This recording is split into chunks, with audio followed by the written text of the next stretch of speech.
The date is July 16th, 1976. I'm interviewing Leo Daly for the purpose of oral history. Is that on? It's on.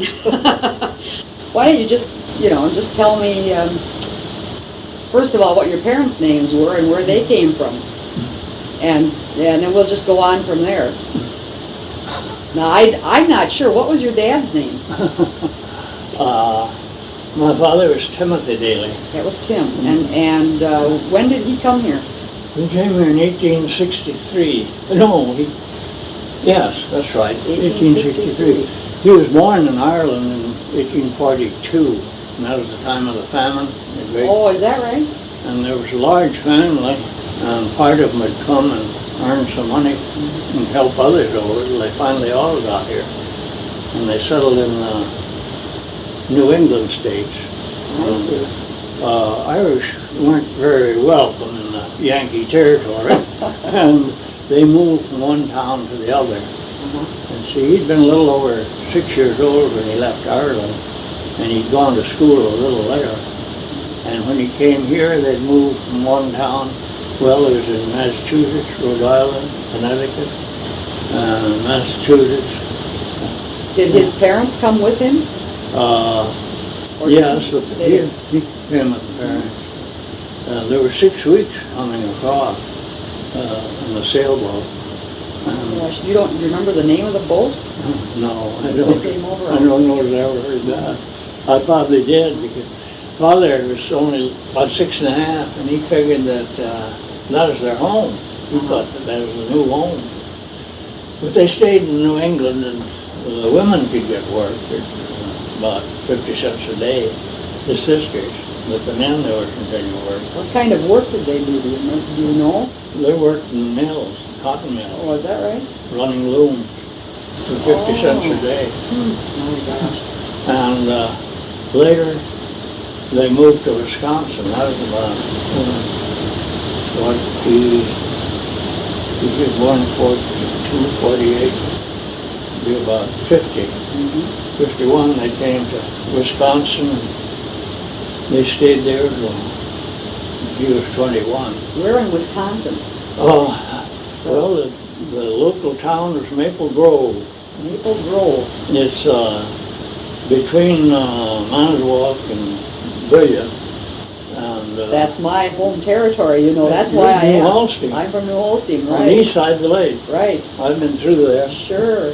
And I didn't realize they had settled that close to New Holstein, because Brilliant isn't that far away from us. The railroad towns is Brilliant and Grimm's and Cato, Reedsville. Sure. But then the nearest town was Wayside. That was real small. And the parish was Maple Grove. And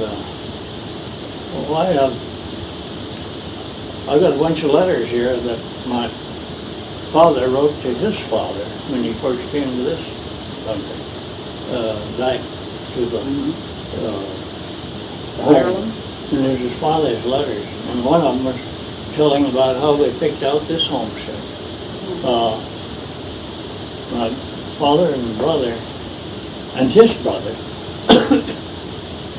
came here from Wisconsin then in '63, and the land officer in Winnebago, and they were told that if there's lots of land that had been filed on, but the people never came back again, so you didn't know whether a claim was taken or not, and you had to learn how to locate a claim and then look up the record.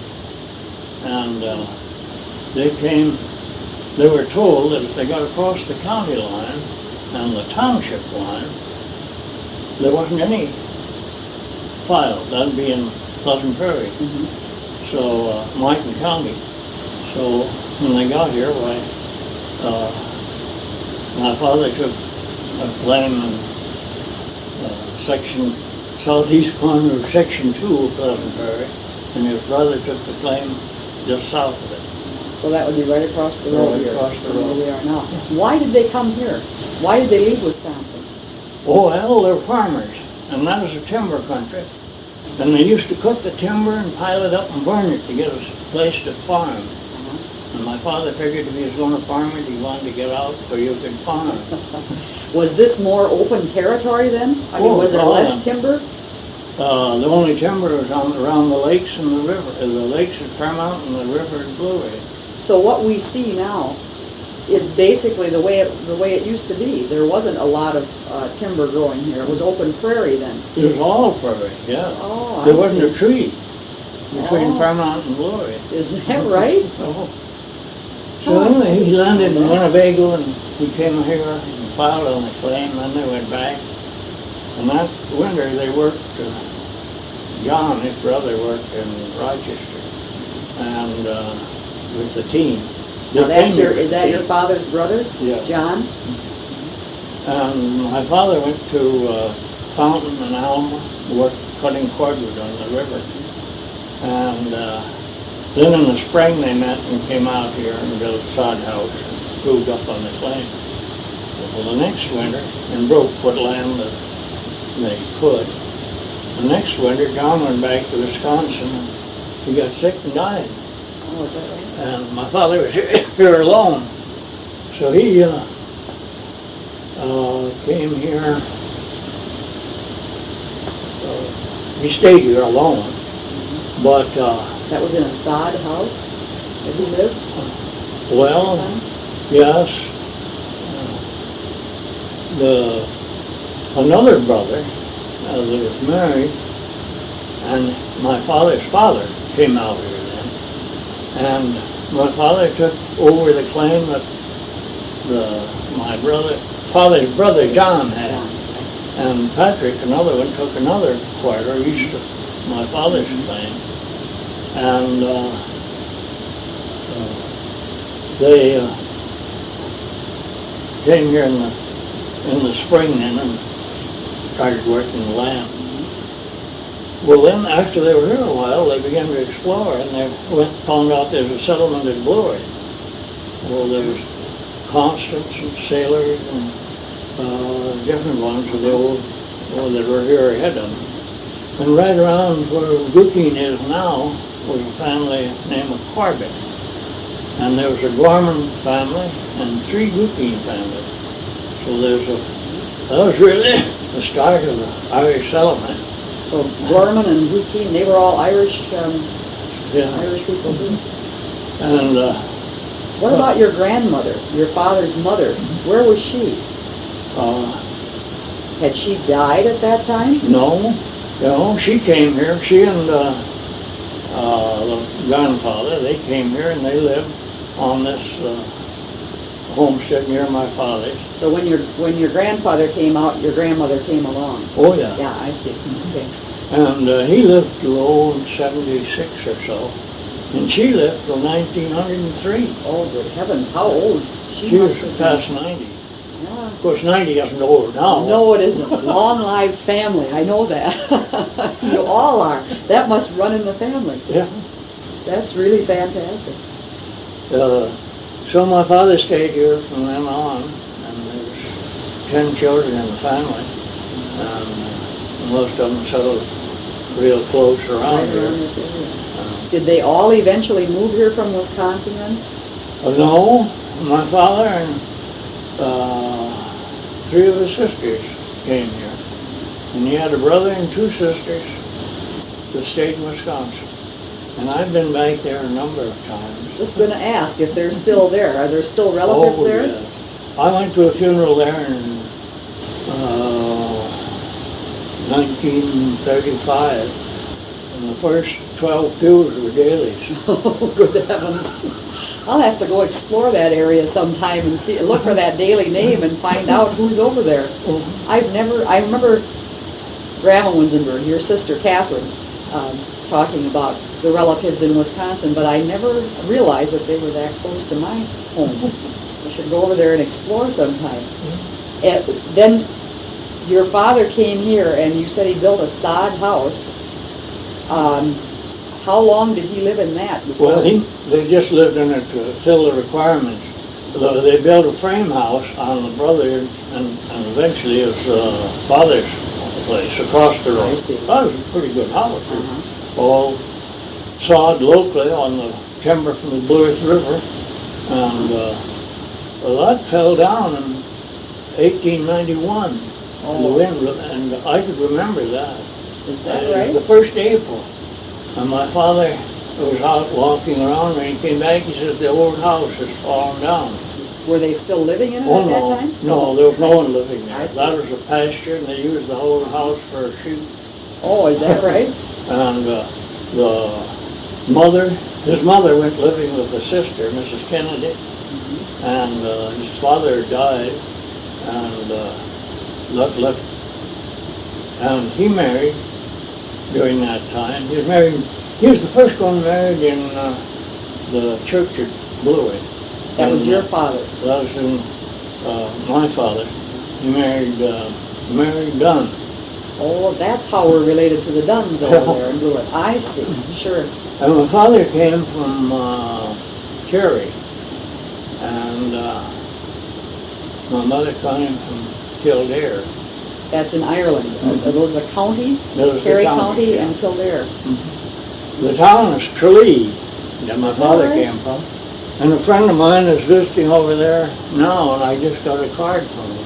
I was just going to say, you've never been over to Ireland, have you? No. That would be a nice trip, wouldn't it? That would be great. But your mother also came from Ireland. Oh, yeah. And she came with her. How did they meet? Well, my father, the winter he worked in Blue Earth, they had a sawmill in the dam, the river, and he worked there, and he boarded the old Constant house. And she was the cook. Oh, She was 17, and they met there, and that had been 63, that had been about 65. They were married in 66, and that was the first mass in the permanent church in Blue. in Bloor. And I had a cousin, James Daly, who was baptized the same day. Oh, so they all, the Dalys were important over there and as far as the history of the church goes. Is that the church that's still standing now? Oh, no. No, that was a very small church. There's made out of the old timber there in the river. My father went to Hastings and brought back a load of finishing lumber with a team. Yeah, I was just going to ask. I suppose a team of horses and a wagon. Yeah. My golly, that's quite a trip. Well, the only market then was the river towns. The railroads didn't come through till later. They came then to Rochester, and then to Waseca and Owatonna, and finally to Winnebago, and then later to farmhouse. And during that time, they had to haul the grain that far. Do you remember what year the railroads came? Well, I'm not certain. Seems though it was around 74 though. But it stopped in Winnebago a while before it came on to Fairmont. You see the railroad, when it gets to Wells, or southeast of Wells, it slants over to Winnebago. Winnebago gave them a bigger bonus than Blue Earth. So they went over there and then they dodged back again. Otherwise, the railroad would have came through right through here. Well, then, along 1900, the Northwestern built a railroad through here, and that did come through here. That isn't too far away over here, I see. You can't hardly miss it. I imagine you've had a lot of years of railroad. So then your father and mother met in Blue Earth. In Blue Earth, and in what year you thought it was about? Well, they were married in 86, about 85. In 1885 or so. And then, when was the house that you're living in now built? This house was built in 88. In 88. So, Yeah, 88. so where did they live after they were married? They lived with his parents for a short time. Well, the father, my grandfather, my father's father,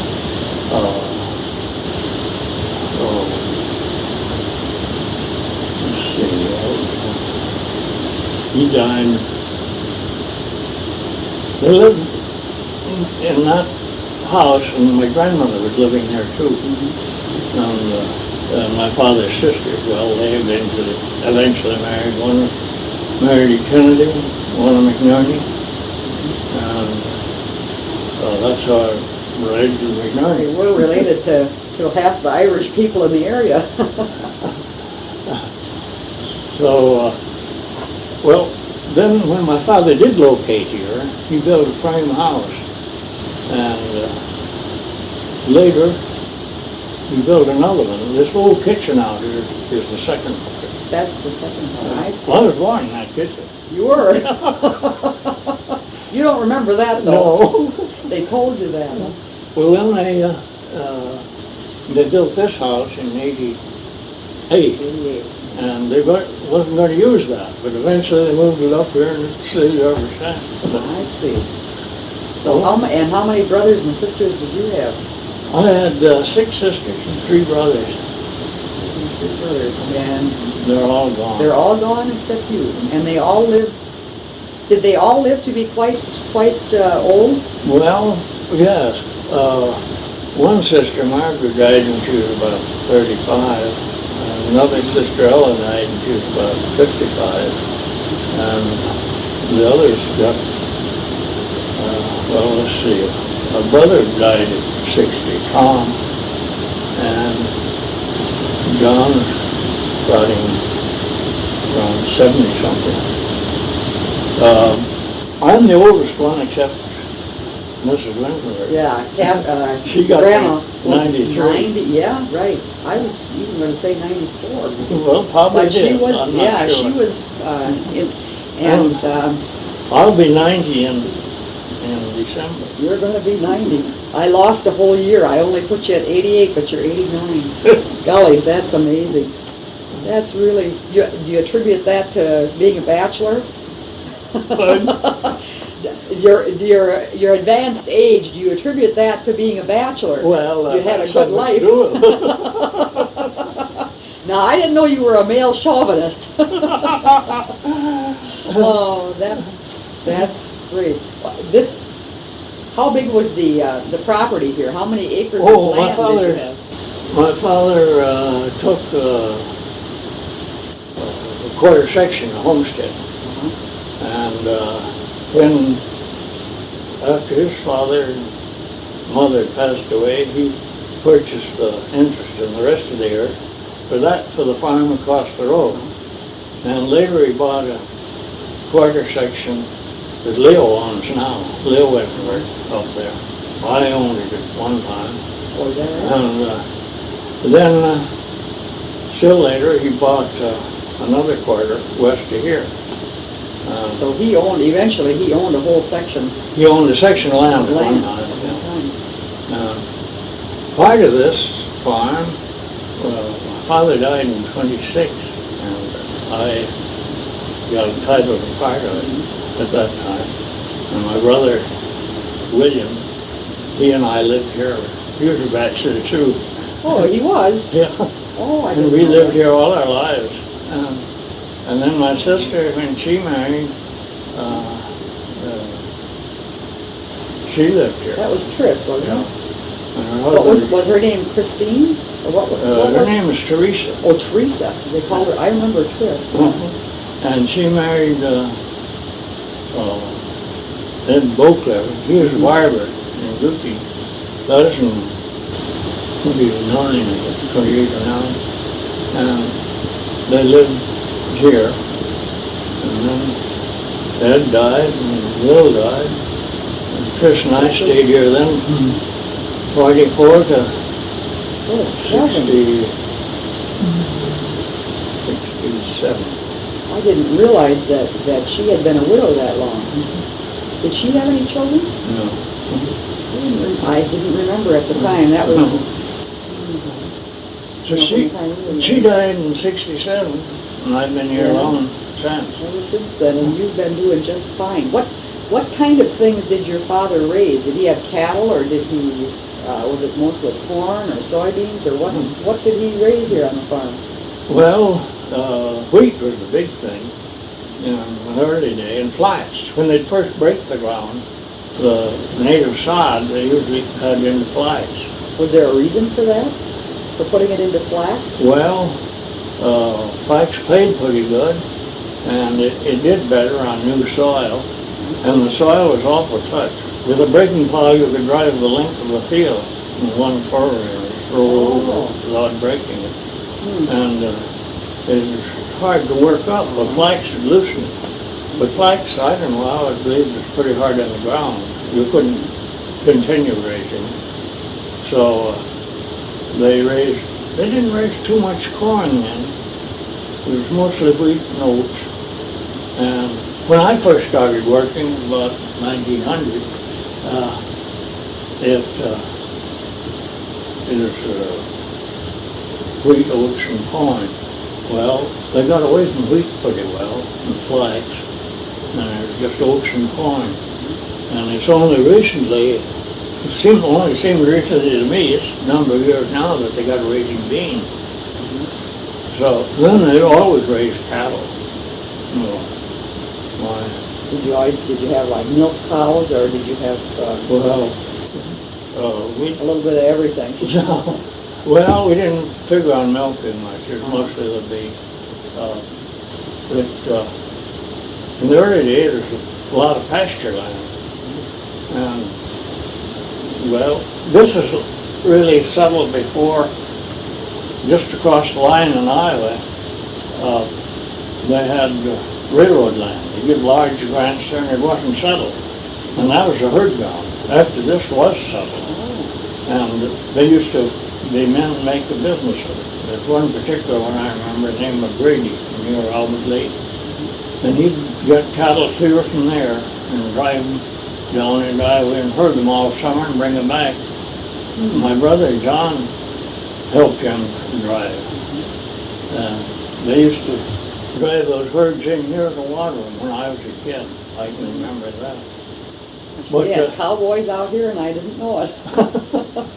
I suppose that's what you'd call them, would be cowboys. I didn't realize they did that. Well, there wasn't, when I could first begin active, there wasn't many fences. You'd drive cattle. I've driven cattle to Lewis, Fairmont, Winnebago, Grenada, Huntley, Pilot Grove. And there was no cars then, and it was really enjoyable. You rode a horse then? Oh, yeah. Heaven, I rode more miles of horseback than I owned a car. Well, it probably was the nicest way to go, too. You got fresh air and sunshine and the view all at once. Well, a cousin of mine, this Dunn, lived pretty near to the Iowa line. And I used to stay there a great deal. I'd stay there for weeks at a time, and he would here. And that was just across the line. It was in Iowa, where it's all pasture land. And on a Sunday, you'd go out on horseback, and then you'd ride around a while, and you'd meet up with some more, so there'd probably be a dozen all riding a horseback. And we'd go out on those hills there, and the prairie, and all, not a break, but road even. And we were Jesse James and whatnot. I suppose you slept out under the stars then, and there We wasn't fought the any... Civil War, and You we did did everything. everything. Oh, that was quite a time. But then we always raised stock here, and as time progressed, why, the biggest handicap in farming here was the wet years, before we tiled. Well, early in the century there we started tiling. After we got that done, we raised better crops. Really, I never had any extra money until after that. It was never. I often think of it. At the end of the year, you charge the whole family charge everything all year. And at the end of the year, my father would go around and settle up, find out what he owed, and he'd sell everything we could, and borrow enough to square everybody up. And then there wasn't anything spent that didn't really have to be until that note was paid. So I think the younger ones could learn a lot today from the way the older ones had to live. I suppose you had to live, you raised all of your own food, I imagine, and you pretty much survived on that. And the expenses wasn't so much my own. I think that this last year I spent $3,000 for my share for fertilizer. Oh boy. In You those had- days, we didn't do that. I was gonna say, what kind of fertilizer did you use then? Natural, I suppose. Yeah, well, then later, when I got to managing things, my brother and I and running it there, we used to have as high as around 120 head of purebred cattle Oh, and half-section land, and you'd raise, you'd seed down part of the farm every year and plow up others and pastures and so on. And we didn't spend $3,000 for fertilizer. no, I don't imagine. Did you have a garden, like a, Oh, yes, they always had gardens. One of the first things I can remember from drying corn. They'd take sweet corn and dry it on a screen. now what, sweet corn and dry it on a screen? They'd cut it off, you know, off the Uh-huh. cob and dry it. And then you'd eat it that way? Or what would you do with it? Well, you'd cook it up then when you eat it. Oh, That'd I dry it see. and preserve it. I And then see, when you wanted it, you'd cook it. sure. Took me a minute there to figure out what you did. The favorite thing was salt pork. I Well- remember our relatives had come from the city that we didn't relish it. Well, there was no refrigeration. Sure.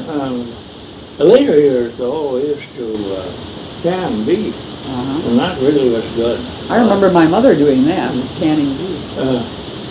Didn't you used to have cellars or root cellars or something like that, where you'd put Oh, yes. things to keep it Every cool? house, they used to have potatoes and squash and turnips. They raised a good deal of it at home. Those are the things. Just I how can- the early ones, from the time my father came here until I could remember, how they got by, I still don't know. When you think of it, just a shack of a house in the cold winters, snowstorms last 3 or 4 days. Oh, dear. But, they went through some awful times. Prairie fires. I was just gonna ask you about the prairie fires, because I remember reading about that. And I know that there's a story about this house, or trying to save this house. Isn't there? Yeah, well, it was across Or was it the one over the there? one across the road. That was, my father was away, and he knew there's a prairie fire coming. So he came home, and the family that was there, you see, his parents were living there then, and his sisters, and they'd moved everything out of the house onto a garden patch. And when the I fire see. got there, it split. It went around the house and burned the furniture. That was, I remember somebody telling me that, maybe you told me that story. I remember that there was something funny about it. So the house stayed intact Yeah. and they lost everything else. That's really. And then for 3 years, the grasshoppers took everything. No crop at all. How could you survive that? I don't know how they did. When I hear people complaining now because they have to work a little too long or don't get enough wages and beans isn't high enough or Yeah. something, it makes me think of what those pioneers went through to leave what we got. They must have had a terrific credit rating somewhere. Yeah. Well, of course, things were pretty tough when they left the old country. A lot of them starved, you know. You said that was at the time of the potato famine Yeah. over there, so they were starving when they left the country. Yeah. It's amazing that they survived then, coming over here. They must have had this very strong desire Oh, they to did. survive. That's quite a story on the prairie fire. Was that just one time, or was there Oh, a those constant? fires, lots of times would burn the crop.